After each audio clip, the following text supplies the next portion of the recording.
श्री शिवाय नमस्तुभ्यम। दोस्तों, जैसा कि आप सब जानते हो 6 मई को है सोमवार का दिन और सोमवार के दिन पड़ रही है महाशिवरात्रि। साथ ही दोस्तों 7 मई को है मंगलवार का दिन और मंगलवार के दिन पड़ रही है अमावस्या तिथि।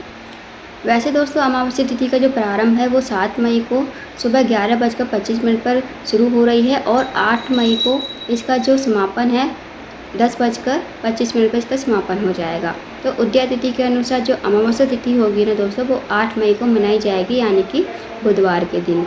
तो आपको कुछ विशेष उपाय करने हैं जो कि पूज्य गुरुजी प्रदीप मिश्रा जी ने अपनी कथा में बताए हैं। यदि आप इन उपाय करते हो तो जो भी आपकी मनोकामना होगी, जो भी आपके जीवन में बड़ी से बड़ी समस्या होगी, इन उपाय को करने से आपकी समस्या समाप्त हो जाएगी।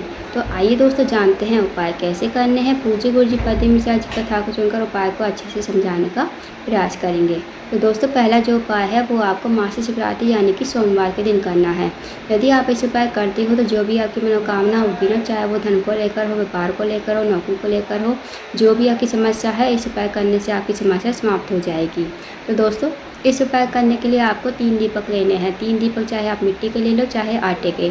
अगर आप आटे के दीपक लेते हो तो आपको बिना छना हुआ आटा लेना है और उसमें आपको नमक नहीं डालना है, इस बात का ध्यान रखना। अब 3 दीपक आपको गोल बाती के घी के दीपक आपको तैयार कर लेने हैं।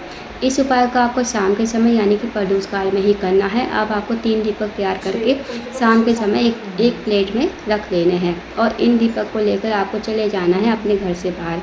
सबसे पहला जो स्थान है वो है बेलपत का पेड़। जहाँ भी आपके घर के आसपास बेलपत का पेड़ हो वहाँ पर आप चले जाइए। और दोस्तों बेलपत का पेड़ जो होगा ना वो बड़ा होना चाहिए। बेलपत के पेड़ के नीचे जाकर सबसे पहला दीपक आपको प्लेट में ही रखकर जलाना है, श्री शिवाय नमस्तुभ्यम का जाप करते हुए। और इस पहले दीपक को आपको बेलपत के पेड़ के पास ही रख देना है। वहीं पर बैठकर आपको अपनी मनोकामना बोल देनी है। जो भी आपकी मनोकामना है मनोकामना कहिए और आपको वहाँ पर प्रणाम करके विनती करके आपको वहाँ से चले आना है। अब जाना है आपको दूसरे स्थान पर। दूसरा जो स्थान है दोस्तों वो है शिव जी का मंदिर। या तो आप इस दीपक को शिव जी की चौखट पर जला सकते हो या फिर शिवलिंग के पास भी आप इस दीपक को लगा सकते हो। शिव जी के मंदिर में जाकर दूसरा दीपक आपको पेट में ही रखकर जलाना है, श्री शिवाय नमस्तुभ्यम का जाप करते हुए।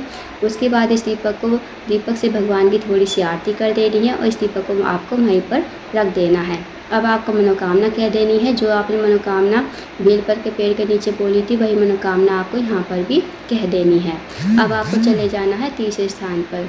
तीसरा जो स्थान है दोस्तों वो है दोस्तों आंवले का पेड़। जहाँ भी आपके घर के आसपास आंवले का पेड़ हो वहाँ पर आप चले जाइए।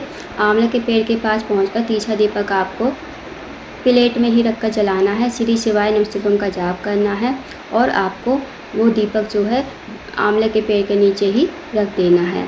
उसके बाद आपको मनोकामना बोल देनी है। जो आपने मनोकामना बेलपत के पेड़ के नीचे मांगी थी वही मनोकामना आपको यहाँ पर बोल देनी है। फिर आपको प्रणाम करके विनती करके आपको अपने घर पर आ जाना है। तो दोस्तों बहुत ही अचूक विशेष उपाय है, इस उपाय को अवश्य कीजिएगा। अब जानते हैं दोस्तों अगले उपाय के बारे में। अगला जो उपाय है दोस्तों वो बहुत ही ज़्यादा विशेष है। अगर आपके घर में कोई व्यक्ति काफ़ी दिनों से बीमार पड़ा है, उसकी जो बीमारी है दूर होने का नाम नहीं ले रही है, तो आप इस उपाय को अवश्य कीजिए। इस उपाय करने के लिए सबसे पहले आपको 1 लोटा जल लेना है। 1 लोटा जल जो आप लोगे स्टील के पात्र में, साथ ही आपको उसमें 1 चम्मच डालना है शुद्ध देसी गाय का दूध। दोस्तों शुद्ध देसी गाय का दूध ही होना चाहिए। साथ ही आपको लेनी है 5 काली मिर्ची। 5 काली मिर्च को भी आप इसी लोटे के जल में डाल देना और आपको चले जाना शिव जी के मंदिर में। शिव जी के मंदिर में जाकर सबसे पहले आपको शिवलिंग के सामने खड़े होना है उत्तर की तरफ मुख करके। फिर आपको भगवान से प्रार्थना करनी है कि मेरे घर का ये व्यक्ति है काफ़ी दिनों से बीमार पड़ा है, उसका नाम लेते हुए गोत्र बोलते हुए इस जल को आपको शिवलिंग के ठीक ऊपर कुंदकेश्वर महादेव का नाम लेते हुए धीरे धीरे आपको समर्पित कर देना है। फिर आपको प्रणाम करके विनती करके आपको अपने घर पर आ जाना है। तो दोस्तों इस उपाय को करके देखिएगा महाशिवरात्रि के दिन। तो जो भी आपके घर में व्यक्ति बीमार है, रोगीला है, उसकी जो बीमारी है धीरे धीरे ठीक हो जाएगी। अब जानते हैं दोस्तों अगले उपाय के बारे में। अगला जो उपाय है दोस्तों, अगर आपकी कोई मनोकामना है धन को लेकर, व्यापार को लेकर, नौकरी को लेकर या फिर आपके विवाह में अड़चन आ रही है, बाधा आ रही है, तो आप इस उपाय का अवश्य कीजिए। इस उपाय करने के लिए आपको लेनी है 1 काली मिर्च, साथ ही आपको लेनी है 7 काले तिल के दाने। अब आपको चले जाना शिव जी के मंदिर में। अब दोस्तों सोमवार का दिन है, महाशिवरात्रि भी है। अगर आप डेली शिव जी की पूजा करते हो, जैसे जल चढ़ाते हो, फूल चढ़ाते हो, दीप लगाते हो, वैसे पूजा अर्चना कर लीजिए। इस उपाय को आपको बाद में करना है। जब आपकी पूजा अर्चना हो जाए तब आप अपने सामने मतलब अपने हाथ की हथेली पर, सीधे हाथ की हथेली पर रख लीजिए एक काली मिर्च और 7 काले तिल के दानों को। फिर आपको भगवान से प्रार्थना करनी है कि हे महादेव, मेरे जीवन की ये मनोकामना है, काफ़ी दिन से अधूरी पड़ी है, आप मेरी मनोकामना को पूर्ण करें। तो आपको ऐसी प्रार्थना विनती करते हुए एक काली मिर्च और 7 काले तिल के दाने आपको शिवलिंग के ठीक ऊपर श्री शिवाय नमस्तुभ्यम कहते हुए समर्पित कर देने हैं। दोस्तों इस उपाय को जो है महाशिवरात्रि के दिन ही किया जाता है और किसी दिन आप इस उपाय को नहीं कर सकते।